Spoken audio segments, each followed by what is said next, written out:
வணக்கம் அன்பர்களே. இப்போ என்னன்னு பார்த்தீங்கன்னா, இந்த மை வேலைகள் முடிஞ்சிருச்சு. நிறைய பேர் சொல்லலாம், என்ன சாமி நீங்க விற்பனைக்கு இல்லைன்னு போட்டிருக்கீங்க அப்படின்னு. பூஜை புனஸ்கரங்கள் பண்ணினவங்களுக்கு மட்டும்தான், விற்பனைக்கு அப்படிங்கிறது இல்லை. தப்பா நினைச்சுக்கிறாங்க. வீடியோவில் ஃபோன் பண்ணி கேட்டதைக்கு நன்றி.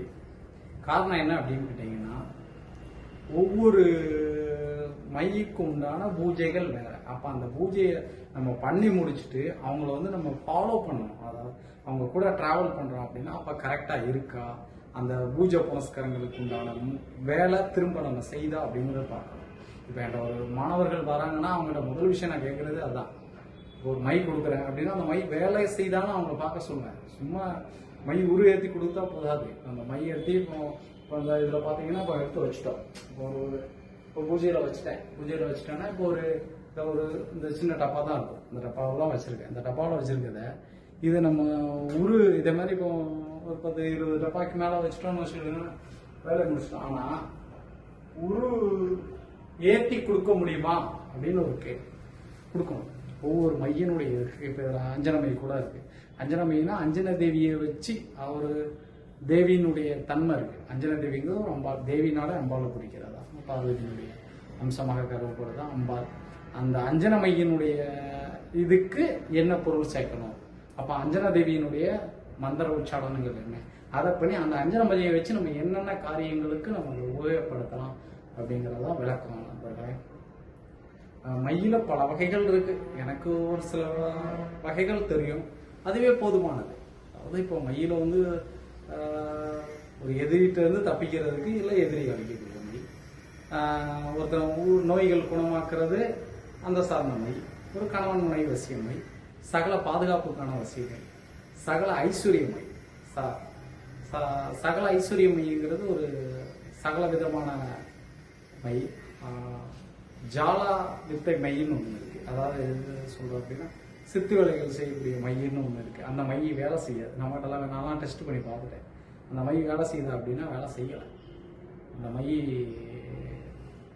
ஜாலா வித்தைகளுக்கு உண்டான மை வேலை செய்யலை. அது என்னன்னு தெரியல. நானும் முடிச்சு பண்ணி பார்த்தோம். அந்த மையை வச்சு ஏதாவது அதனால தான் நான் சொல்லுவேன், இப்போ நான் ஒரு மை தர்றேன் அப்படின்னா அந்த மை வேலை செய்தாலும் முதல்ல செக்அப் பண்ணேன். மாணவர்களாக இருந்தாலும் நான் இந்த மையை இப்படி அரைங்க வைங்க அப்படி இந்த உரு போடுங்க, லட்சத்தோட உரு எதுக்குமே தேவையில்லை. சும்மா 7 தடவை சொன்னாலே போதும். நல்லா புரிந்து கொள்ளுங்க நண்பர்களே. எந்த ஒரு பொருளுமே மனப்பாடம் பண்ணது தான் முன்னோர்கள் 1008 உரு சொல்லியிருக்காங்க. தவிர 1008 உரு 1000 உருகள்லாம் தேவையில்லை. நமக்கு மனப்பாடம் ஆகிட்டா போதும். 7 திருப்பு தான். இப்போ நம்ம உடல் கட்டு மந்திரத்தினுடைய தன்மை என்ன, 7 திருப்பு சொன்னா போதும். உச்சிலேருந்து பாதம் வரைக்கும் 7 திருப்பு உள்ள மந்திரத்தை 7 திருப்பு சொன்னா கட்டு. நம்ம தன்னை பாதுகாக்கக்கூடிய மந்திரமே 7 திருப்பு தான் இருக்கு. 1008 உரு உண்டு. அதாவது அது மனப்பாடம் ஆக்கணும். இப்போ நீங்க இப்போ கிளாஸ்ல என்ன பண்றீங்க, ரெக்கார்டிங் எடுத்துறீங்க. ரெக்கார்டிங் எடுத்துட்டு அந்த ரெக்கார்டிங்கை வீட்டில் போய் கேட்டு பார்க்குறீங்க. கேட்கல அப்பா அப்படிங்கிற ஆசாம் ஒரு வார்த்தை தான் சொல்லுவார், அதை 1008 உரு போடணும். போட்டதுக்கு அப்புறம் தான் முடியும். இப்போ உள்ள ஆசான்கள்லாம் அப்படி இல்லை, கம்ப்யூட்டர்ல வந்துகிட்டு இருக்கோம் அப்படிங்கிற, அதுக்கு வேலை இல்லை. ஒரு மாயாஜாலம் பண்றதுக்கு உண்டான மை அதெல்லாம் இல்லை, கேட்டுறாதீங்க. அதுக்கு உண்டான மை சாமி அந்த மையை வச்சா எனக்கு லாட்ரி சீட் விடணும் அப்படிங்கிறதுக்கெல்லாம் வாய்ப்பே கிடையாது. லாட்ரி சீட் விடணும், அந்த போதையில கண்டுபிடிக்கணும், அதெல்லாம் 100% வாய்ப்பு கிடையாது. மையை வச்சுலாம் பண்ண முடியாது. அது பண்றாங்க சொல்றவங்க பண்ணுவாங்க, நம்மளால முடியாது. அப்படி ஒரு வாய்ப்பு அந்த லாட்ரி சீட்ல இருந்துச்சு அப்படின்னா கோடான கோடி ஜாம்பவான்கள் ஆசான்கள் இன்னைக்கு நம்மளுடைய கேரளாவில் தான் இருக்காங்க. எடுத்துடலாம். ஃபுல்லா லாட்ரியுமே மந்திரிகள் தம்பதிகள் எங்களுக்கு மட்டும்தான் விழுமே தவிர வேற யாருக்குமே விடாது. சாதாரண மக்களுக்கு எப்படி விடுது? அந்த மையினாலலாம் லாட்ரி சீட் எடுக்க முடியாது, புதையல் எடுக்க முடியாது. சொல்லுவாங்க புதையல் எடுக்கலாம், லாட்ரி சீட் எடுக்கலாம் அப்படின்னு. இப்போ உங்ககிட்ட மை நான் ஒரு மினிமம் ஒரு பூஜை பண்ணிட்டு ஒரு அமௌண்ட்டுக்கு நான் மை கொடுக்குறேன்னு வச்சுக்கேன். அது பெரிய அமௌண்ட் கிடையாது. அதை வாங்கி நான் வேற எதுவும் பண்ண போகிறேன். அந்த அமௌண்ட்டுக்கு ஒரு லாட்ரி சீட்டை நடத்தினா பல கோடி விழும். இந்த மையம் உங்ககிட்ட விற்று நீங்க லாட்ரி சீட்டையா எடுக்கணும், நானே எடுத்துட்டு போயிடலாமே. அதுக்கெல்லாம் வேலை. தன்னை பாதுகாத்து கொள்வதற்கு எப்படியோ அதே மாதிரி தான். இதுல ஒரு சில பாசிட்டிவ் எனர்ஜி ஒரு வருஷத்துக்கு இருக்கும் அந்த மையில.